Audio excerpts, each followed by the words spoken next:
Hello. We got some more vintage paint to talk about. I have this bottle of Chrome Green Deep is from the 1950s. I've actually confirmed that with some old catalogs. I'll make a video at some point about how I date my vintage oil paint if I can figure out how to edit videos. Might take some time. I am not smart. But yeah, we got some vintage Green Deep 1950s, and we got the modern equivalent from Winsor Newton, the Chrome Green Deep U.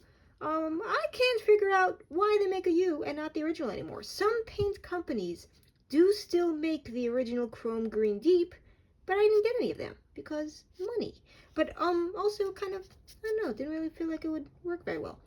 I couldn't figure out why they replaced the Chrome Green Deep with the U.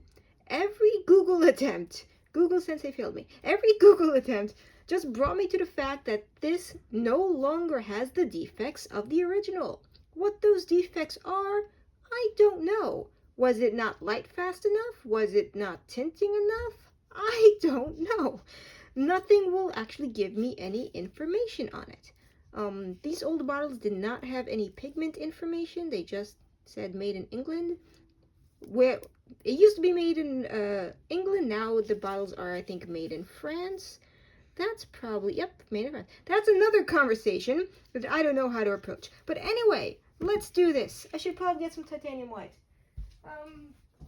Let's see. What do I have? Does this work? No, it does not. Hey. Alright. We got some Winsor Newton titanium white for once instead of another brand. Does this bottle open? Hey, it does. I'm proud of myself. I have a bad habit of not opening my bottles often enough, and then they close up, and then I have to run them under hot water, and nobody likes that. So yes, we got the original Chrome Green Deep with the old metal embossed caps. And we will put some out. Just a little bit. It's a little oily. It's kind of separated. I say 1950s like it's not big a deal, but that's like 70-year-old paint. And technically, paint has a shelf life of 30 years, technically. But I have so far, maybe I should make a video of which vintage paints last or not, based on my personal experience and nothing else, but I don't know. So yeah. Chrome Green Deep, I believe, is an opaque kind of green. So it's good for tinting. That's all the information, honestly, I could find anywhere. Not why there's a U and not the original. I can get it. Right. Yeah, that's about right. That's kind of sort of 50-50. Come on, close up. Come on, Bo. It's fighting me. There we go. My videos are not ASMR in any capacity. There we go. Doot.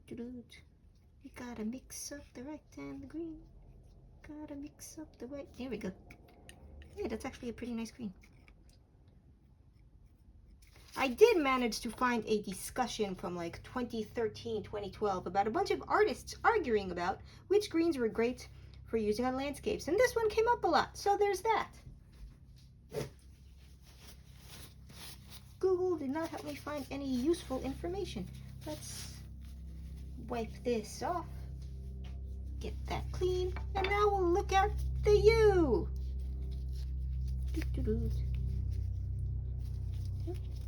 Hey, I think I can already tell it is slightly different. Oh, wow. That's actually right off the bat. That is remarkably different. This definitely uses a different set of pigments. This combines multiple pigments to make a close approximation of the original. But you can already kind of tell that this is a little off. It is a slight shade lighter than the original. It kind of, sort of, is there, but for people that really want the exact shade, probably isn't the best. By the way, I get my vintage paints mostly on eBay, but I know Etsy has a few sellers that have them. So if you want to buy your own vintage paints, some people fight over them. The bidding wars get kind of, that is a different green. That is a different green. Okay. That's not even like I used too much titanium white. That is an entirely different shade of green over there. And I hope my camera captures that. But yeah, that is an entirely different green.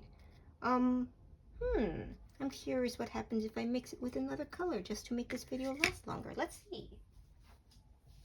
First, I should probably wipe off the screen.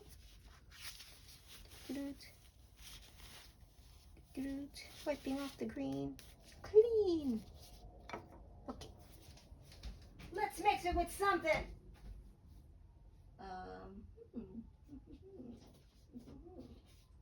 What do we have here? We got some Williamsburg permanent yellow light. Let's see what it do. Let me put a little bit here, put a little bit here, and now we do some mixing. I'm just going to get a yellowish green, but yeah. See. I'm in the process of trying to make a painting using only vintage paints at least 50 years old and on a canvas of the same age, but I cannot find a canvas. So, but I'm getting a lot of paint, so hopefully one day, maybe in a couple years, I'll be able to actually do this weird challenge of mine for absolutely no good reason. So, yeah. It's a yellow green, as anticipated.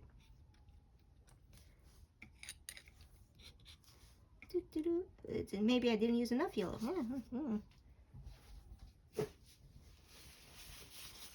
For tinting color, that is pretty strong. Okay.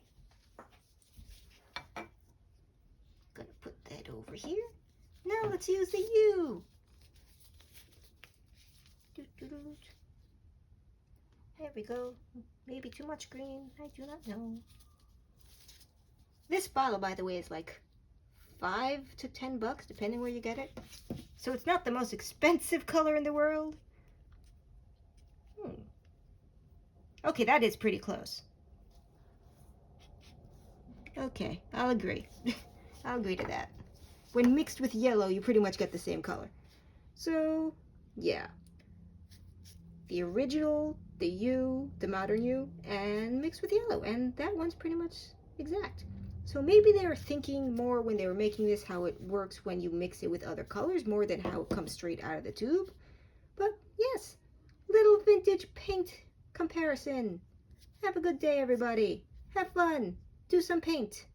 Have a good evening, afternoon, morning. Goodbye.